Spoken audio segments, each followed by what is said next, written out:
Hello and welcome to Walk the Talk. I am 𝗪𝗀𝗧𝗵𝗵 at the Aga Khan Academy on the outskirts of Hyderabad, and I have a very special guest today. His Highness the Aga Khan. Thank you, sir. It's been said about you that no human being today bridges so many divides as gracefully and as powerfully as you do. And how many divides? East and the West, Islam and Christianity, material and the spiritual, and if I may add, from ancient to medieval to the modern and to the future. Such a special privilege to welcome you. Thank you very much. I'm very happy to talk with you. Thank you. And welcome to a country which is in many ways your homeland. Yes, yes, my grandfather's way back. Right. Yes. He was born in undivided India. Yes, yes. Yes, he was. And the place where he was born is still there. Still there. Yes, still in the family. And the first school that was built on the setup was built in India. In Mundra, yes. In Mundra. And it's still there. It's still there. 1905 or 1909 or something like that. Thereabouts, yes. Yes. And now they are 80 and they are 90,000 students and one more. Yes, yes. So what's this thing about the Aga Khans and education? I think my grandfather has, and I have always felt that education was really an essential part of a community's life, of a country's life, of an individual's life. It is the unavoidable building block. And for all people all around the world. It doesn't matter the age, the society. So we've really wanted to build with that.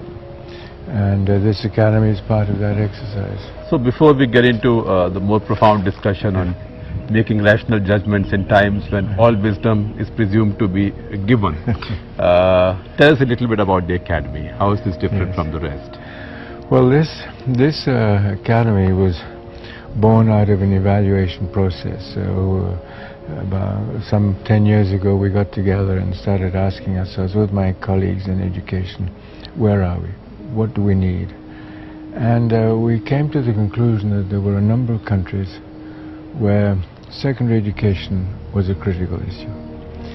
So we decided that instead of trying to respond on a country-by-country basis, we would try to make a network of institutions to move intelligent children from one society to another, from one language to another, so that we would try and build global capacity and bring it in at the secondary level of education, not retard it until tertiary education or career. And an academy like this is not limited. It's not, access is not confined to your followers or only people of one faith. No, not at all. Purely on merit. Purely on merit, and indeed it goes further than that because it's means blind. So the moment a child is qualified, it's our responsibility to find the ability to fund that. So it's a means blind process. Funnily, I haven't heard that expression before, means blind. Means blind. Yeah. That is, you're blind to the means. I know. It's a wonderful expression. Yes, that's the expression that is used. Yeah, it's fascinating that I hear that expression from somebody who doesn't like the word philanthropy. So explain to us why the objection to philanthropy. Well, I think philanthropy is very close to the notion of charity. Right. And giving away. Giving away. And in Islam it's very clear. Charity is desirable and necessary. But the best form of charity is to enable an individual to manage his own destiny, to improve his condition of life or her condition of life, so that they become autonomous. They make their own decisions. And there I remember something that you said in an interview. You said becoming an imam doesn't mean you distance yourself, you renounce the world. Right. It actually means engaging with your community even more. Right. And to improving their quality of life and to give them protection. It doesn't mean going away. There is no sannyas, if I may use something from Hindu way of life. No, and it's it's not in the Hindu way of life. It's also in many other faiths. There are Christian schools where engaging in life is not desirable. In Islam, that doesn't exist. It's the contrary, actually. Imams are responsible for the security of their community, for the quality of life of their community. They must engage, but they have to engage ethically. There's another thing you said, a fascinating statement. You said there is no clash of civilizations. Right. There's a clash of ignorances. Right, right. But the clash of ignorances, or what someone else had called scars on our mind, in a different context, World War, is now a reality. Yes. How do you deal with it? Well, I've asked myself that question so many times, and actually since 1957. And since you became since I became the Imam.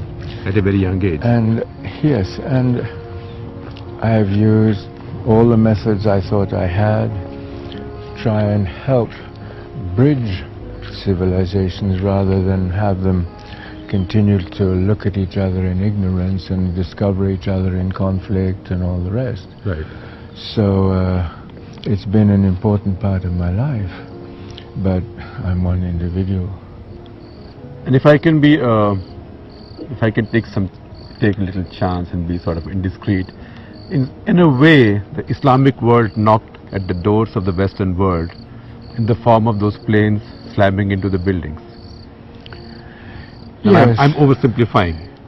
Well, I think it would be difficult to associate what we call the Ummah, the totality of the Muslim world, with that. Right. I don't think that would be right. But that stereotype did get built. That stereotype did get built, without doubt, without doubt. But I don't think you can attribute that to the totality of the Ummah. That's simply not correct. Right. So the stereotype itself is massively incorrect. Right. Which then raises another question. What is the nation, what is the form of communication we're living in? Right. How can miscommunication be as acute as it's been? So, has your life changed and your role since 2001, since this happened? Yes, of course. Of course. We are trying to understand the polarizations that are occurring in our world, in the industrialized world. We are seeing that the industrialized world is no longer the industrialized world as it was 10 years ago, 15 years ago. We're seeing major powers come up on the radar screen. We're seeing intermediate powers playing a new role, including India. So there's a whole process of global change now. So what do you tell your friends in the Western world about their new stereotypes of Islam, and what do you tell your Muslim brothers and sisters and followers about their stereotypes of the Western world? Well, I would start by asking a very simple question. In 2013, what is the definition of an educated person? What is the knowledge that that person should have, and how is that person going to use it? And the knowledge that that person requires, in my view, is more and more understanding the world, not understanding little parts of it. And I think that understanding the world is a massively complex goal, but I think that we've got to admit that that's what's necessary. It's unavoidable. Because we are more of one world than ever before. Because your community has also suffered, because it's now come to be represented by people of a certain kind, people who hawk the headlines, sort of prime time TV, and whose silhouette usually has an AK-47 or worse. I mean, how do you deal with that? And what have they, and how much damage have they done to your community? I don't think the community is seen as a community that is in any way engaged in this sort of concept. Because a Muslim passport at a Western airport. I mean, again, I'm again using a stereotype, but it's the reality. Right. Well, I'm not sure that is really true of all Muslims. I think there are certain areas of the Muslim world which are more, let's say, questioned than others. But I don't think that's universal. Really not. And, you know, that's happened in other faiths, let's be quite clear. Look at the Middle East. Egypt, with which Ismailis have such an old relationship. Right, right. Where does Egypt stand now? Well, I think what we're... And then next door, Syria. This is, well, first of all, Egypt. I tend to think, and this is a personal view, that what we're beginning to see in the Ummah in these unstable situations is the manifestation of civil society. I think we're seeing civil society expressing itself. It's expressing itself in different ways, in different countries, but essentially it is the forces of civil society. They are saying, we want an environment in which we can live freely.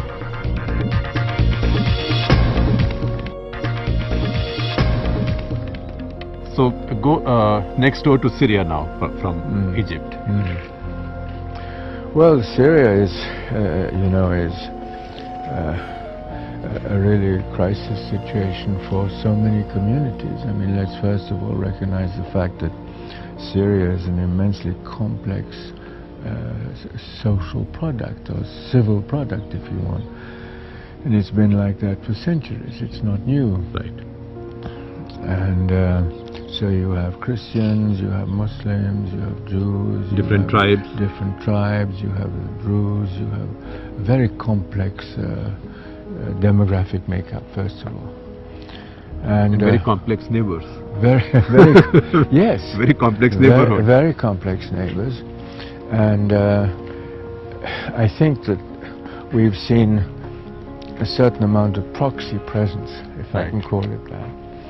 And what I'm hoping is that whereas the proxies up until a few days ago appeared to be unwilling to find a consensus solution, there may be some opportunity now for that to happen. Particularly with Putin and Obama talking. Yes, and the change in Tehran, which may be there.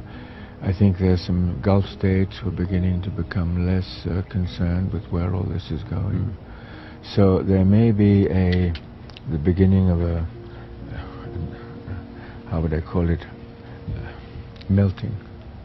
The issues are not quite as rough. So melting but not melt down. No. It's very not tricky. melt down, not melt down.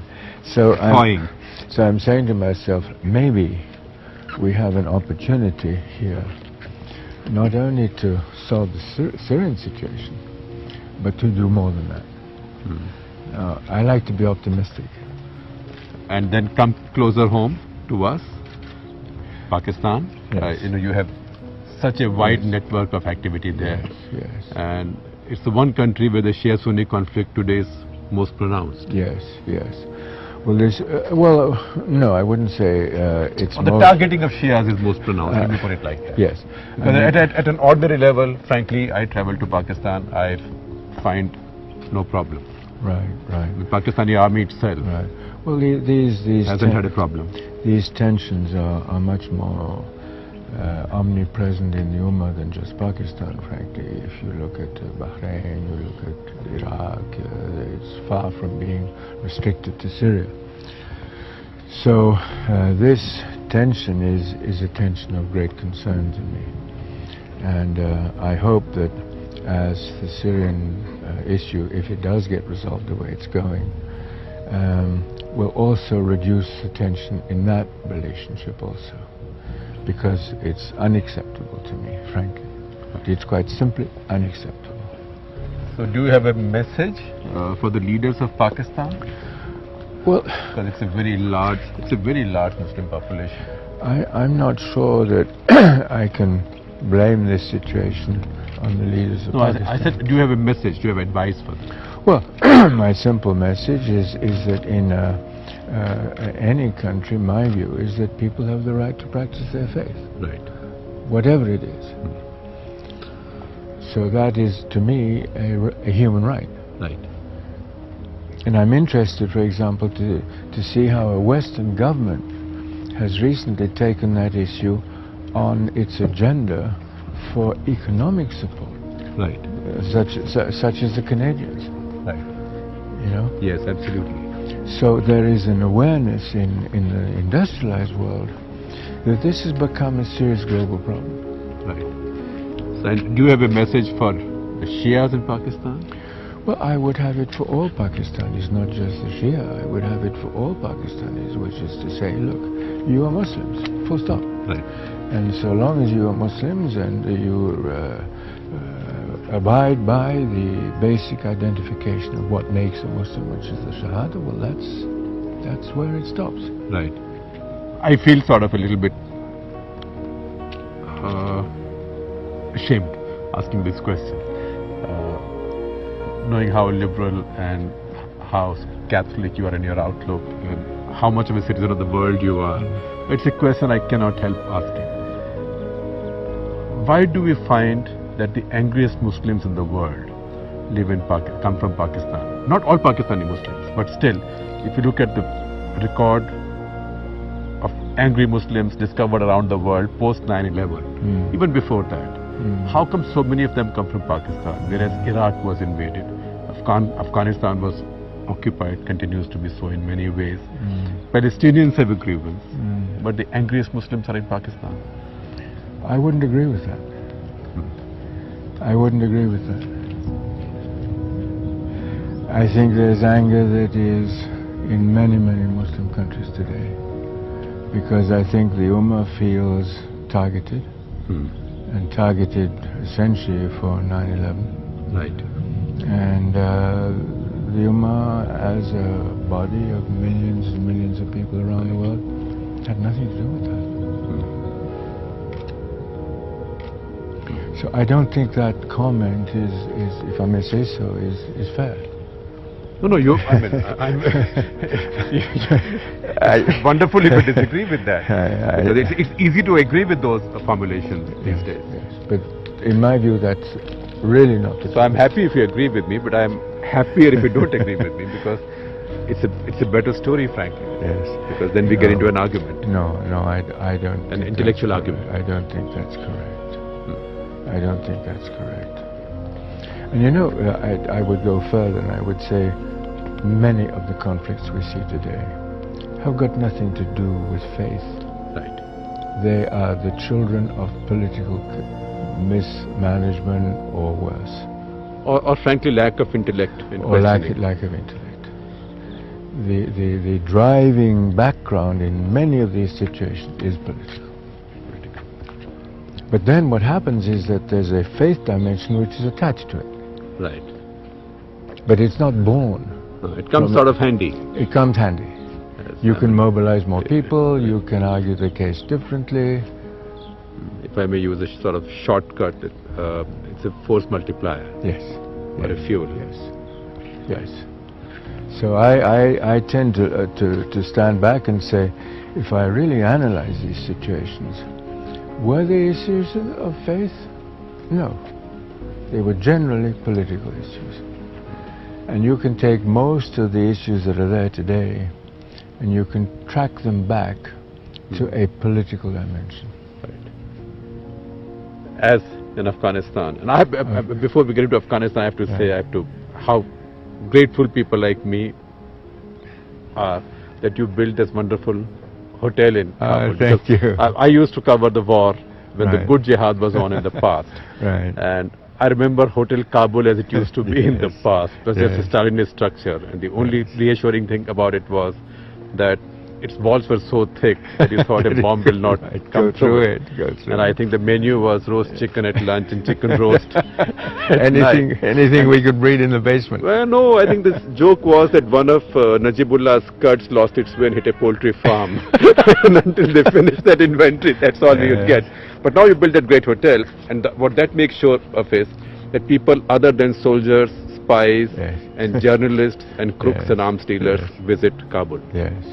Well, I remember very well, very early on, Karzai came to me and he said, look, I cannot even attempt to rebuild Afghanistan unless I have a place for people to stay. Right. Please help us to put in place something. And that came to Serena. And that came to Serena. As in Islamabad, Peshawar. part of reconstruction is bringing different forces to come into the country and play their role. Right. And you be the enabler. Well, he asked whether we would do it, and I said yes, we would do it. So. Because when politics hurts, you need the apolitical touch. And there comes our favorite Imam. Well, you're very kind to say that, but it was, to us, it was a contribution to reconstruction. Right. You know. And I know that you like to reconstruct and build things which then become self-sustaining. That's right. That's right. That's right. I mean, part of our institutional, let's say, philosophy is to carry risk. Right. We can't do our work if we don't carry risk. But what we try to avoid is that the risk becomes so severe that we jeopardize the future of an institution. Right. Or goes into the realm of gambling. Absolutely. No. That you want to. See, the other thing, another thing I remember that you said someplace, and you keep saying, is that you've learned not to express your feelings in public if you're unhappy. Yes. Well, why the reserve? Because I think a country, a community, an individual have to have a continuity in the way they look at things. Right. It's very difficult to build something which is solid with a magic wand. Right. It takes time. You have to be consistent. You'll have your ups and downs, but if you wander, you don't get there. But you have learned to keep your feelings to yourself, but I have to express gratitude for the joy and happiness you brought to so many faces in this country and elsewhere. Thank you. And even the faces that will come from now on, including particularly in this academy. Right. Well, I think that if people are happy, that's part of my role. I think you keep coming back. Thank you very much, sir. Thank Your you. Highness, people will be happy. Thank you very much, and thank you for this much. nice conversation.